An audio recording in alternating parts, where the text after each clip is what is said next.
This is gonna be interesting.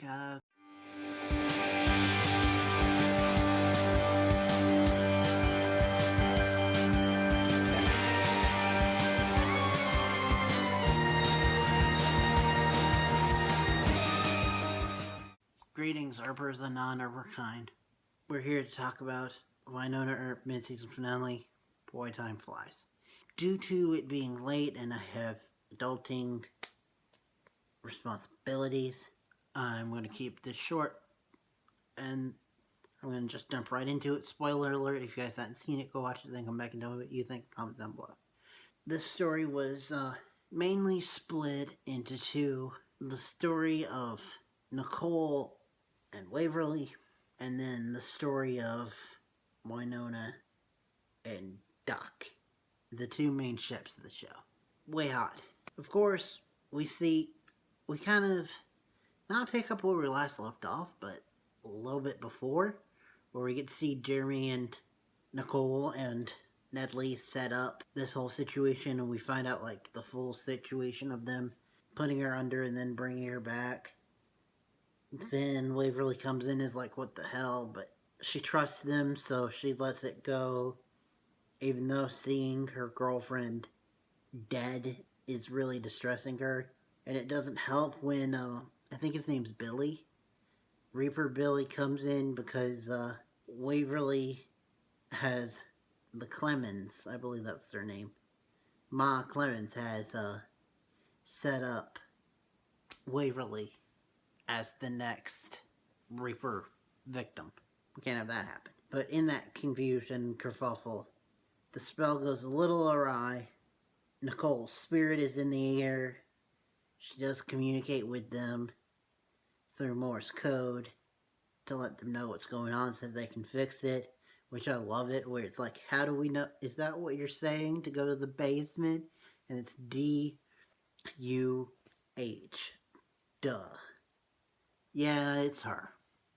They use the Reaper to communicate with her, and she tells them about like who cursed her and all that. Waverly's like, screw this. Jeremy says wait for Wynonna, and she's like, no, I can't wait. I'm gonna go talk to Ma Clemens myself. She takes shotgun and goes and talks to her. And Ma Clemens is not gonna give up.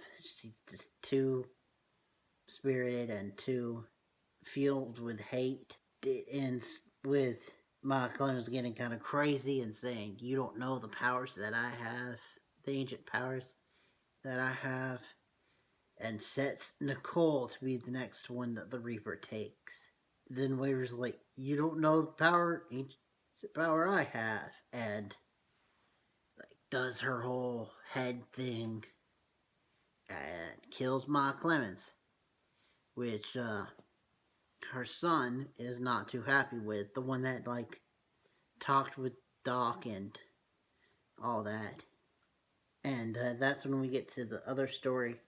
Jump back to Wyndoc, where they get Rosita, and we actually find out that the way that Balshar broke the curse, it's like every place that was sacred and that demons could not go into are now the only places that they can go to without starting to burn, which is why Rosita was stuck at this rock, and they used some trickery to get her to the interdimensional monastery thing.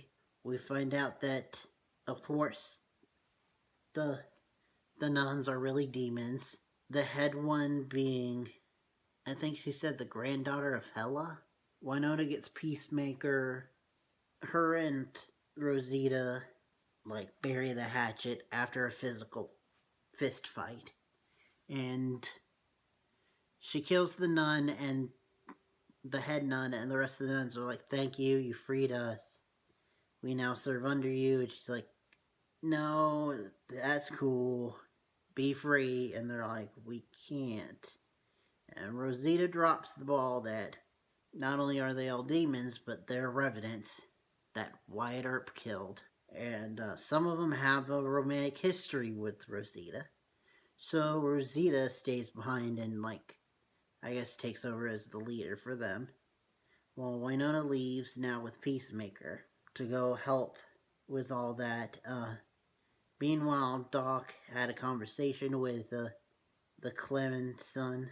We find out that he's kind of like Hazel from Umbrella Academy, where he just wants out of the life and wants to live diner girl. Due to this, he first immediately goes to shoot Waverly, but Doc talks him down, and right as they're leaving, Wynonna shoots him in the back. Which, what the Wynonna? Not your best moment.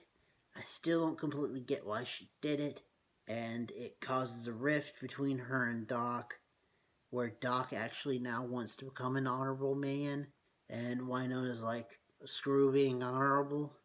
We leave on a very rough note for them, but then jumping back to WayHaught, we do end with a WayHaught proposal, which was really cute in front of everybody, and now they are officially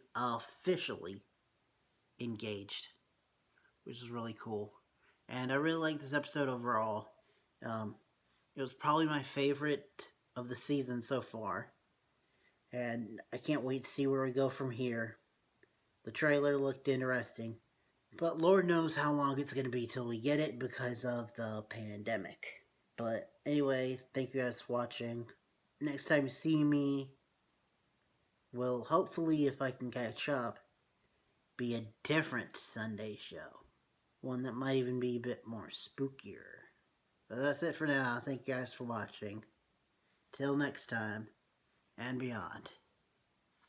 I'm too tired for an outro joke.